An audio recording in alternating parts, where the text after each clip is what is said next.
પછી તો અમે બે સરસ મજાના તૈયાર થઈને નીકળી ગયા હતા મોટા દીદીના ઘરે જવા માટે। અને હું તો લાગુ એકદમ હિરોઈન। નાના મારા પતિદેવને પછી પહોંચી ગયા હતા મોટા દીદીના ઘરે ને આ છે એના નણંદબા ને આ છે મારા મોટા દીદીને। થોડીક વારમાં આવી ગઈ હતી જાન ને પછી જાન આવી ગઈ હતી ને કરી દીધું હતું ડીજે ચાલુ અને પછી બધાય લાગી ગયા હતા રમવા। અને એટલા માળામાં હું ક્યાં રમું તમે કમેન્ટમાં જરૂરથી જણાવજો। અને બધાય જો કેવા સરસ મજાના રમતા હતા અને પછી જો કેવી સરસ મજાની દીદીઓએ સરસ મજાનો ડાન્સ કર્યો તમે બધાએ જોઈ લ્યો।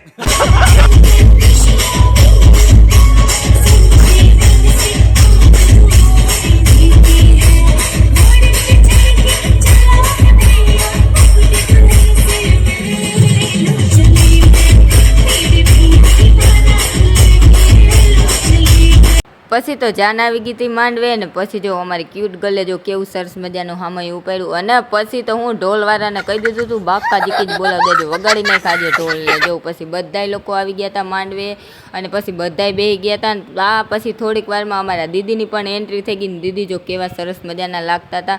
અને પછી દીદીની એન્ટ્રી જોઈને આપણે તો સીધા વયા ગયા હતા પેટ પૂજા કરવા। અને પછી આપણને તો બહુ ભૂખ લાગી હતી ને એટલે પેટ પૂજા કરી આવ્યા। અને પછી પેટ પૂજા કરીને આવ્યા ને તો લગ્નની બધી વિધિ પૂરી થઈ ગઈ અને પછી સીધો ખોરો ભરવાની રસમ ચાલુ થઈ ગઈ હતી। ऐसी विदाई हो तो लंबी जुदाई हो तो दहलीज